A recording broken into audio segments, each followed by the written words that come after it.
क्योंकि गोमूत्र में साक्षात गंगा जी का ही निवास रहता है।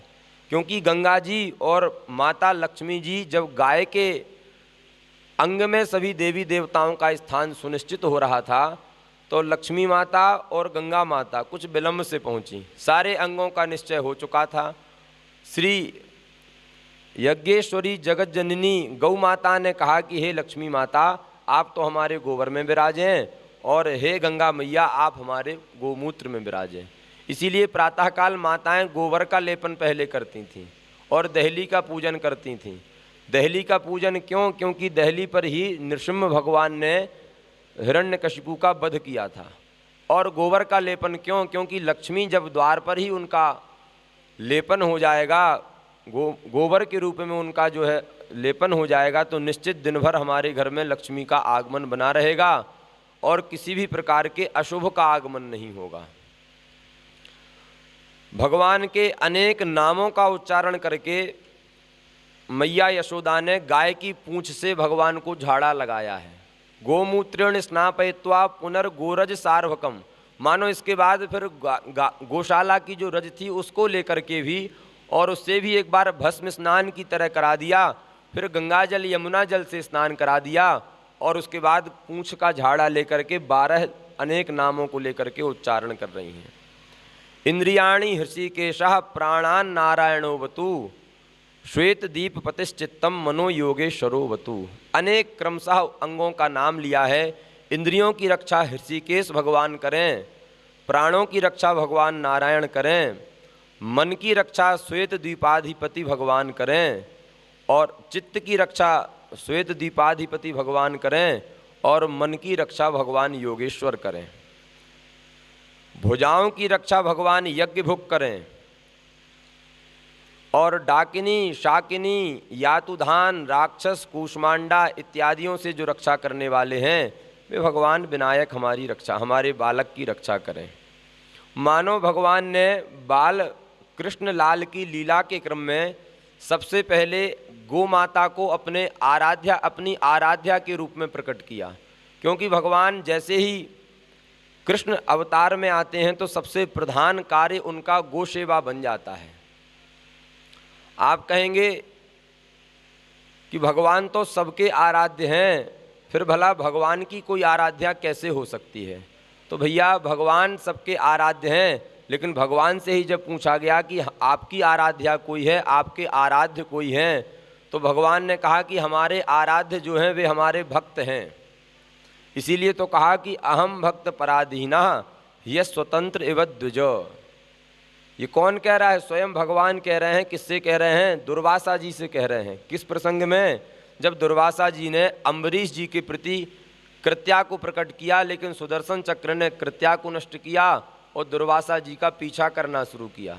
दुर्वासा जी ने ब्रह्मा जी से कहा कि हमारी रक्षा करो, भगवान शिव से कहा हमारी रक्षा करो, सब ने कहा कि जाओ नारायण भगवान के पास जाओ, क्योंकि अस्त्र भी तो उन्हीं का है, सुदर्शन।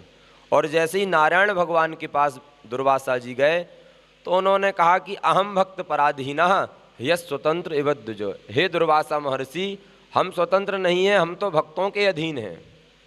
इसीलिए तो भगवान भक्तों के अधीन रहते हैं। इसीलिए तो पंचम स्कंध में भगवान एक जगह कह रहे हैं, मुक्तिम ददाति करहिचित स्मन भक्ति योगम। भगवान अगर कोई उनसे मुक्ति मांगता है तो मुक्ति तो बड़े सरल तरीके से दे देते हैं, लेकिन अगर कभी कोई भगवान की तपस्या करके, भजन करके भगवान से कहता है कि भक्ति आप दे दीजिए, तो पहले भगवान उसको सिद्धियों में फंसा देते हैं, पहले उसको सिद्धि में लगा करके और संसार की ओर मोड़ देते हैं। इसीलिए कोई भी कहीं जंगल में जाके भजन करने लग जाए, वहाँ कहीं ना कहीं से कोई भगत पहुँच ही जाता है। यहीं उत्तराखंड में रानीखेत है ना, श्री रानीखेत वाले परम पूज्य श्री मौनी जी महाराज का दर्शन आप लोगों ने अवश्य किया होगा, और जिन्होंने नहीं किया होगा उनका उत्तराखंड में रहना अभी अधूरा जैसा है। वे उत्तराखंड वासी कहलाने में अभी कुछ वहाँ संशय मानना चाहिए। वे जब रानीखेत में उस स्थान पर गए तो जानते हैं वहाँ कोई नहीं था। पहले उन्होंने जिस स्थान पर रह करके भजन किया, वहाँ फौज और ये सुरक्षा एजेंसियों का जो कुछ क्षेत्र होता है ना, उनका क्षेत्र होने के कारण पहले तो लोगों ने वहाँ फौजी भाइयों ने कुछ नहीं कहा। लेकिन संत जहाँ भजन करने लग जाएं वहाँ कोई ना कोई भगवान किसी ना किसी भगत को भेज ही देते हैं। लेकिन जब लोगों का आना हुआ तो वहाँ कुछ व्यवधान आया, तब वे पुनः अपने गुरुजी के निकट गए और गुरुजी ने कहा कि स्थान बदल दो पर वहीं रह करके भजन करो। तो आज जहाँ रानीखेत में परम पूज्य श्री मौनी जी का स्थान है, वो वही स्थान है जहाँ रह करके उन्होंने बड़ी दीर्घ काल तक एकांत में तपस्या की। जब वे एक आसन से बैठे बैठे भजन करते रहते और कभी कमर में कुछ ज़्यादा देर बैठने से अनुभव होता है ना, तो उनके कुछ शिष्यों ने, कुछ सेवकों ने प्रत्यक्ष देखा कि उस समय सिंह उनके पीछे आकर के, और जैसे कोई मसलन लगा लेता है, सिंह भी मसलन के रूप में बाघ उनके पीछे बैठ जाता और वे उसके हाथ रख करके तकिया बना करके और भजन करते रहते। क्योंकि अहिंसा प्रतिष्ठायाम तत्सन्निधौ वैरत्यागः, महर्षि पतंजलि योग सूत्र में कह रहे हैं, जब किसी के हृदय में अहिंसा की भावना सर्वतोभावेन स्थापित हो जाती है तो उसकी सन्निधि में जाते ही बड़े बड़े हिंसक जीवों का जो वैर भाव है, जो हिंसक भाव है, वह सहज में ही नष्ट हो जाता है। भैया अहिंसा का तात्पर्य समझना चाहिए।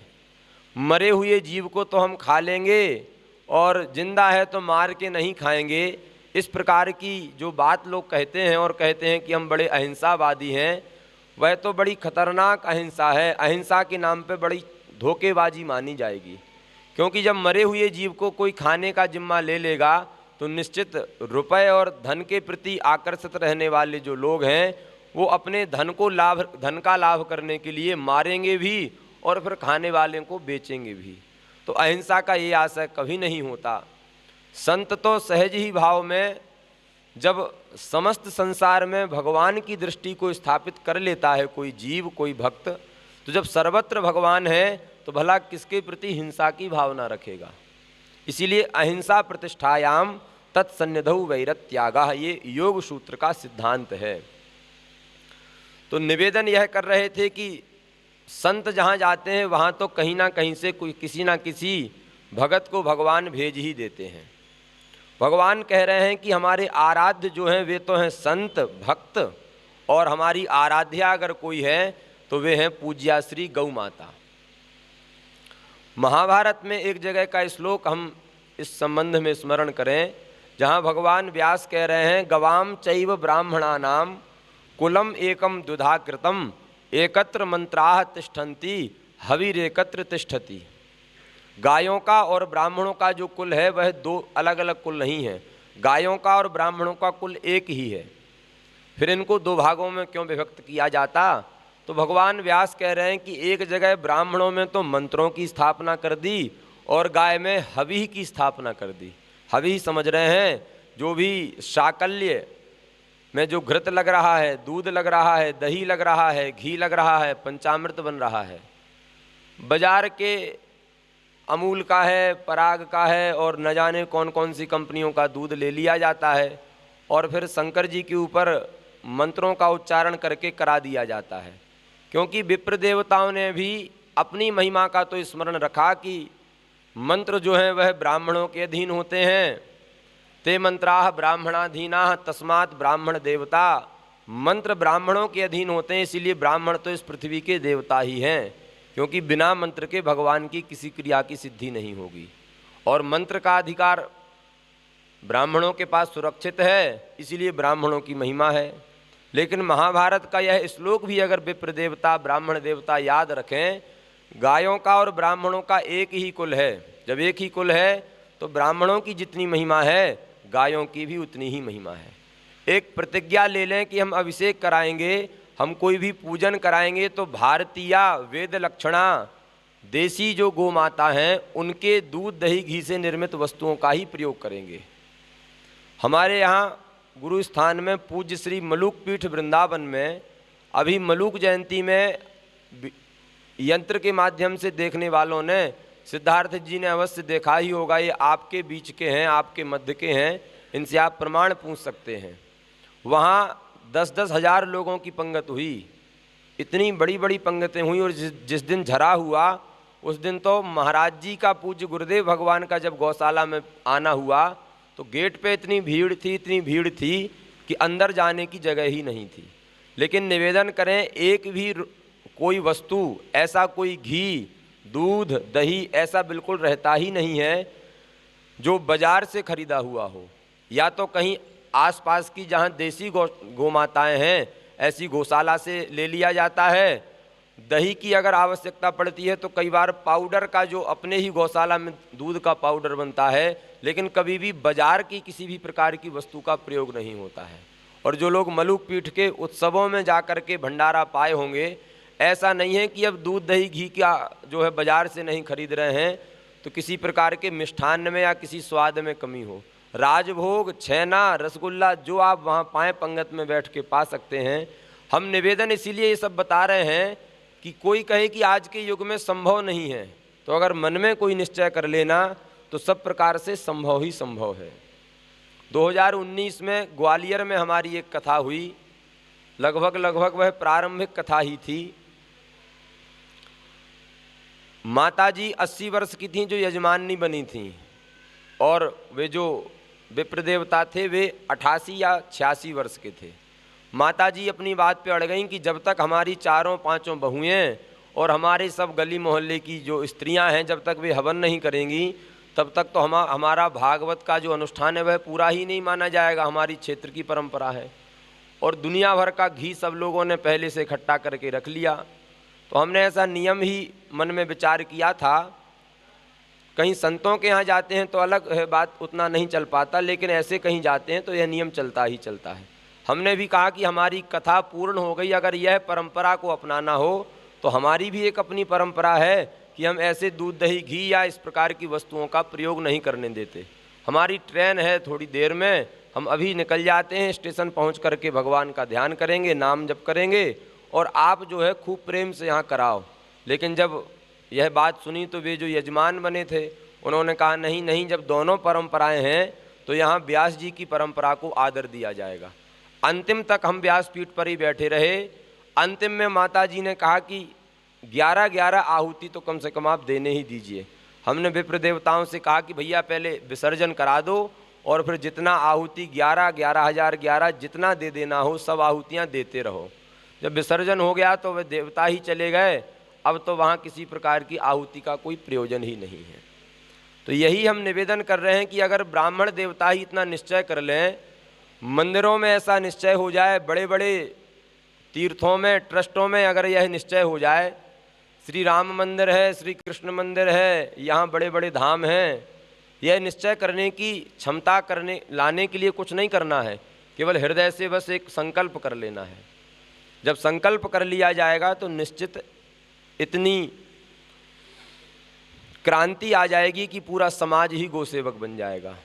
आज हमारे यहाँ आने में इसलिए भी कुछ विलंब हुआ। आज हमारे यहाँ वाराणसी में सदर तहसील में जा कर के एक समुदाय को संगठित करके गो सम्मान आह्वान अभियान जो भारतवर्ष में चल रहा है इस समय, उसके अंतर्गत एक एसडीएम के नाम ज्ञापन दिया गया, जिसमें प्रधानमंत्री जी, राष्ट्रपति जी, मुख्यमंत्री जी के लिए भी एक एक पत्र है।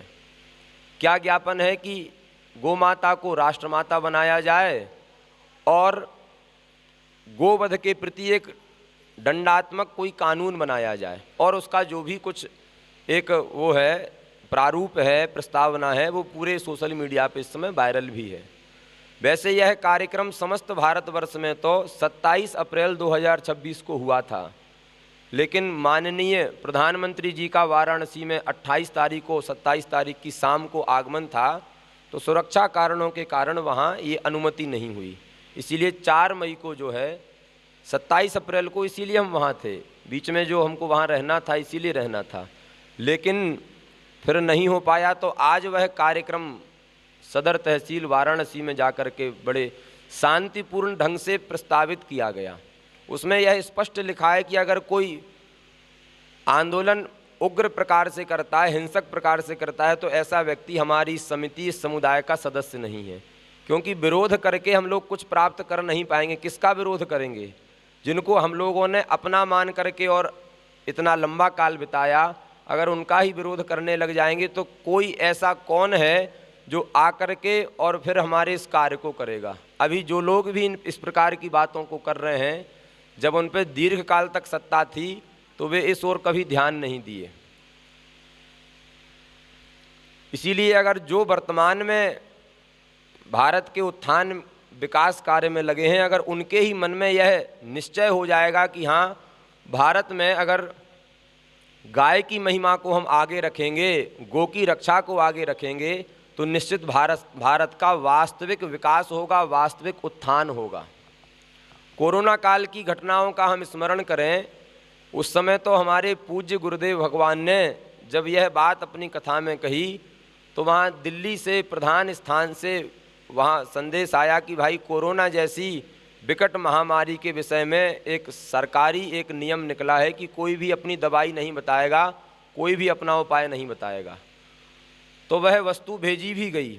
आज भी हमारे यहाँ जड़खोर गोधाम जो उत्तर प्रदेश और राजस्थान के बॉर्डर पर भरतपुर में है, जहाँ 12,000 लगभग गायें इस समय बड़े चैन से, बड़ी सुखी पूर्वक तरीके से वास कर रही हैं और बड़ी सुंदर वहाँ सेवा हो रही है। वहाँ 14 किलोमीटर के एरिया में कुछ कुछ भाग है, अभी पूरा तो नहीं है, जहाँ 5 अलग अलग गौशालाएँ हैं जिनमें अलग अलग गोष्ठ बने हैं। लगभग 250 कैमरा का प्रयोग करके सारे गोष्ठों पर नज़र है। और श्री सज्जन शर्मा जी जो पहले एक सीए के पद पर रहे हैं और अब सब छोड़ करके सीए के पद पर क्या रहे हैं, अनेक सीए उनके अंडर में काम करते थे पहले कोलकाता में, वे सबको छोड़ करके वहाँ गौशाला के उत्थान में बड़े ज़ोर शोर से लगे हैं। वहाँ से अमृत अर्क बनवाया गया था, क्योंकि जब यह लॉकडाउन लगा 24 तारीख अप्रैल महीने में संभवतः थी उस समय 2019 में 20 में या फरवरी, जो भी महीना रहा हो, हमारे पूज्य गुरुदेव भगवान का कि राजस्थान के किसी क्षेत्र में शायद कोटा में एक गौशाला में ही कथा चल रही थी। छठवें दिन वहाँ के अधिकारी आए, उन्होंने कहा कि अब 7वें दिन की कथा नहीं हो सकती है।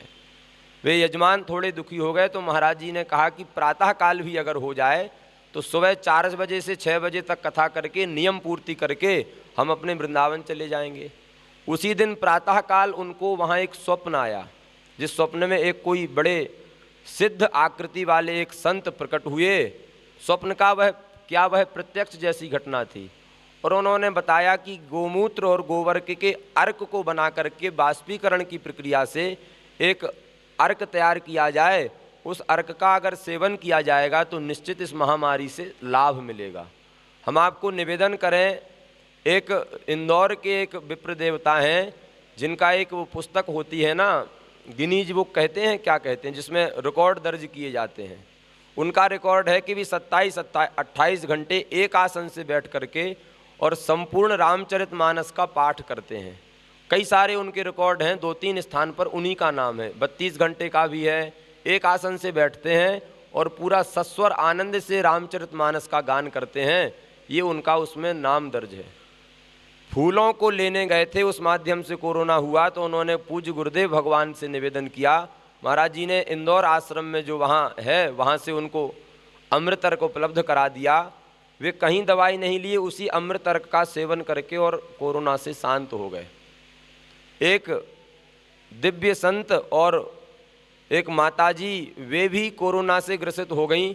उनकी सेवा में रहने का हमको सौभाग्य मिला। हम आपको बता रहे हैं, डॉक्टर तो जो जिनकी ड्यूटी लगी थी, जयपुर में हम लोग थे, 12-12 घंटे 2 लोगों की ड्यूटी लगी थी। तो वे लोग देखते थे कि ये उनके जिनको कोरोना हो गया उनके पैर दबा रहे हैं।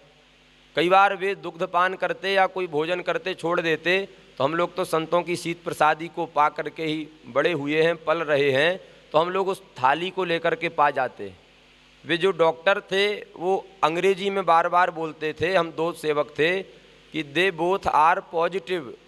तो हम समझते थे, इतना तो समझते हैं, 3 बार हम लोगों की कोरोना की जांच उन्होंने वहाँ कराई और बार बार जब नेगेटिव निकली तो उन्होंने कहा कि बड़ा आश्चर्य है। अंतिम में हम लोगों को माला पहनाई, जब वहाँ से विदाई हुई माला पहनाई और कहा बड़ा आश्चर्य है, आप लोग जूठा खा रहे थे, बिना ग्लव्ज के उनके शरीर को स्पर्श कर रहे थे, लेकिन कुछ नहीं हो रहा था।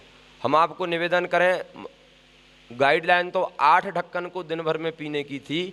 हम उस समय 16 ढक्कन अमृत अर्क के प्रतिदिन पीते थे, और जिनको हुआ था वे भी अमृत अर्क के प्रभाव से ही बहुत शीघ्र ठीक हो रहे थे। गाय की अनंत महिमा है। एक अवसर आया था कि भारतवर्ष में गाय का प्रचार प्रकाश हो जाता और सहज में ही कोरोना जैसी महामारी से पूरा भारतवर्ष समूल मुक्त हो जाता। अभी एक प्रकरण चला है, जरूर लोगों ने उसको श्रवण किया होगा, जहां माननीय उच्चतम न्यायालय में, सुप्रीम कोर्ट में एक कोई ऐसी एक पैरवी आई जिसमें वैक्सीन के दुष्प्रभावों की चर्चा की गई। और वहाँ ये भी विषय आया कि उन्होंने निर्देश दिया कि भाई निश्चित वैक्सीन से कुछ समाज में हानि तो हुई है।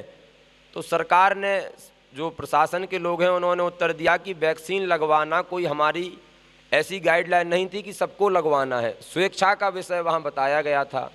तो उससे, इस उत्तर से भी बच तो गए, लेकिन सुप्रीम कोर्ट ने कहा कि फिर भी वैक्सीन के कारण अगर किसी को कोई साइड इफ़ेक्ट हो रहे हैं, आप लोग इसको देखेंगे तो निश्चित ये प्रमाण मिलेगा। तो उन्होंने कहा कि उसको कुछ पैसे दे करके संतुष्ट किया जाता है ना, क्या कहते हैं उसको, तो वह उसको कुछ ना कुछ जो उसका मानदेय है वह देना ही चाहिए। ऐसा माननीय उच्चतम न्यायालय ने ऐसा निर्णय दिया। इसका मतलब निश्चित वैक्सीन से कुछ ना कुछ साइड इफ़ेक्ट हुआ ही है और लोगों ने ऐसा अनुभव किया है। ये बात कोई छुपी हुई नहीं है, ये तो सब लोग जानते ही जानते हैं। हम ये नहीं कहते, लेकिन हम तो ये विषय कह रहे हैं कि गाय की कितनी महिमा है। अगर उस समय सत्ता में बैठे हुए लोग ऐसा विचार करते कि भाई गाय का उत्थान हो जाए, लेकिन बड़ी बड़ी दवाइयों की जो कंपनियां हैं और ये सब जो हैं, इसके माध्यम से होने वाला जो भी कुछ लाभ हानि है, इसका विचार जब किसी के मन में आ जाता है तो वह परमार्थ के संकल्प से दूर हट जाता है और स्वार्थ के कारण वह सब कुछ छोड़ करके और बस अपने अपने बारे में ही विचार करने लगता है। फिर गो सम्मान आह्वान अभियान को एक माध्यम बना करके संतों ने ऐसा विचार किया है कि निश्चित अब गाय को राष्ट्रमाता बनने का और बनवाने का समय आ गया है। अभी हमारे यहाँ जब मलूक जयंती हुई, जिसका हमने 2-3 बार स्मरण किया, उसके प्रधान दिवस में वैशाख शुक्ल पंचमी में राष्ट्रीय स्वयंसेवक संघ के सर संघ संचालक श्री मोहन भागवत जी का प्रातःकालीन सत्र में आगमन हुआ और अनेक विद्वानों ने, काशी के विद्वानों ने भी ऐसा कहा और कई लोगों ने भी कहा कि आपके महाराज जी ने, आपके गुरु जी ने मोहन भागवत जी के मंच पर, उनको अपने स्थान के मंच पर बुला करके और वक्तव्य का विश्राम गौ माता की सेवा के विषय को लेकर के कहा, गौ माता राष्ट्रमाता की चर्चा को करते हुए समापन किया। इससे एक बहुत बड़ा संदेश लोगों में जाएगा, सत्ता में बैठे लोगों में जाएगा, क्योंकि बड़ा विचित्र ढंग अपना करके और विरोध करने से किसी का लाभ ना हुआ है और ना इस कालखंड में अब लाभ होने वाला। कोई कहे हम नए संगठन की, नए समुदाय की स्थापना कर दें, तो भैया जिस नए संगठन की स्थापना होगी वे भी तो, उसमें भी तो मनुष्य ही रहेंगे और जब मनुष्यों के स्वभाव में ही ऐसा है तो फिर वहाँ भी समस्याएं पैदा होंगी और नया संगठन बनने के बाद न जाने कितना 10 वर्ष 15 वर्ष लगेगा जब उसको देशव्यापी किया जा सकेगा। जब तक सत्ता में बैठे हुए बल को प्राप्त करने वाले लोगों के मन में गौ माता की सेवा, और उन्होंने भी कहा, वहाँ मोहन भागवत जी ने भी कहा कि आप समाज को गौ सेवक बना दो, जिससे निश्चित गौ सेवा होगी और गौ रक्षा होगी। यद्यपि कुछ लोगों ने इसको अलग प्रकार से भी प्रस्तुत किया और केवल बस वही एक जो वक्तव्य है, पंक्ति है, उसको लिया और कहा कि समाज को अगर गौ सेवक बना देंगे तो गौ रक्षा अपने आप हो जाएगी। तो समाज तो गौ सेवक है ही है। निवेदन करें, कसाईयों के हाथ में जो गाय जा रही है वो समाज के माध्यम से ही जा रही है। जर्सी का पालन तो लोग कर रहे हैं, लेकिन देसी भारतीय वेद लक्षणा गाय का पालन नहीं कर रहे हैं। अंतर समझना होगा। ये जो भैंस की जो पीठ होती है ना, जैसी वो एकदम सरपट होती है, ऐसी पीठ जिसकी सरपट होती है और जिसको आज के समाज में गाय कहा जाता है, वो भारतीय शास्त्रों के अनुसार, वेदों की वाणी के अनुसार वह गाय नहीं है। कोई लोग कह रहे हैं ये इधर की प्रजाति है, उधर की प्रजाति है। भैया निवेदन करें, उस जर्सी पशु से अच्छी तो भैंस है फिर, क्योंकि भैंस जो है वह भगवान की बनाई सृष्टि है और वह जर्सी पशु वह भगवान की बनाई सृष्टि नहीं है।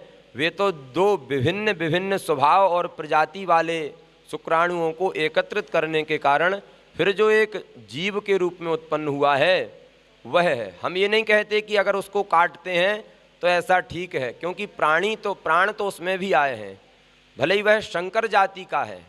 जैसे कोई ब्राह्मण किसी क्षत्रिय के साथ विवाह कर ले या कोई किसी अन्य जाति का किसी अन्य जाति के साथ विवाह कर ले, तो शास्त्रों में ऐसी जो संतान है, ना तो उसको ब्राह्मण कहा गया, ना क्षत्रिय कहा गया, ना वैश्य कहा गया, ना ही शूद्र कहा गया, उसको शंकर कहा गया।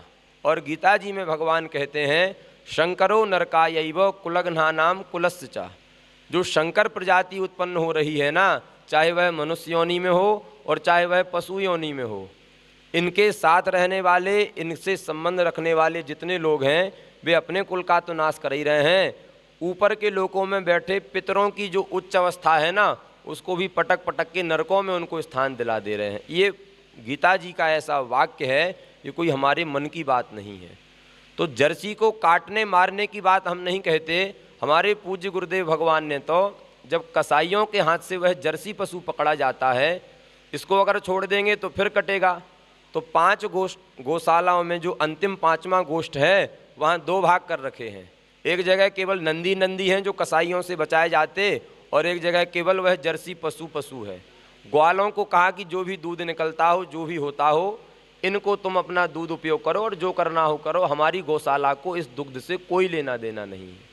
तो प्राणी मात्र में भगवान का वास है, इसीलिए उनके वध की बात नहीं करते।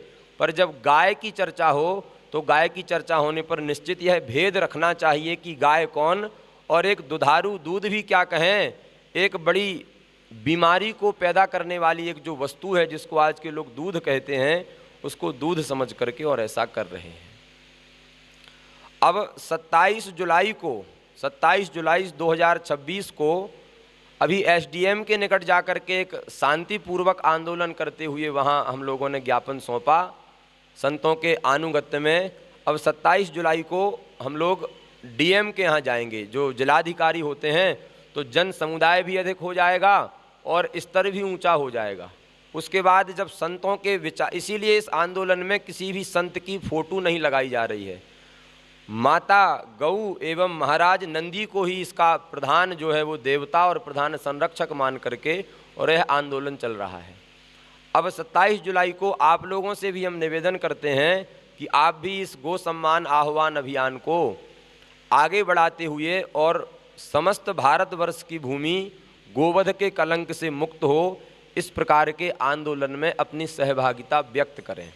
आज काशी में बड़े बड़े विद्वान, परम पूज्य परम विद्वान अनंत श्री संपन्न गुरुजी श्री दिव्य चैतन्य ब्रह्मचारी जी गुरुजी, जिनको जटा बाबा गुरुजी के नाम से हम लोग काशी में स्मरण करते हैं, आज जब वहाँ सदर तहसील के लिए आंदोलन हुआ, हम आपको उनकी दिनचर्या बताएं। 5 बजे तो वे सारा नित्य नियम करके और श्री केदारेश्वर गौरी केदारेश्वर जो वहाँ काशी में हैं, उनको जल चढ़ा करके अपने स्थान पर आ जाते हैं। 6 बजे से तो उनके यहाँ कक्षाएं प्रारंभ हो जाती हैं। अनेक छात्र बड़े उचित तरीके से शास्त्र के अध्ययन अध्यापन में उनके आनुगत्य में लगे हुए हैं। वे अपनी सारी दिनचर्या को छोड़ करके आज वे पहुँचे, और जब देखने में मिला, ऐसा दर्शन करने मिला कि वे पहुँचे, बहुत लोग पहुँचे।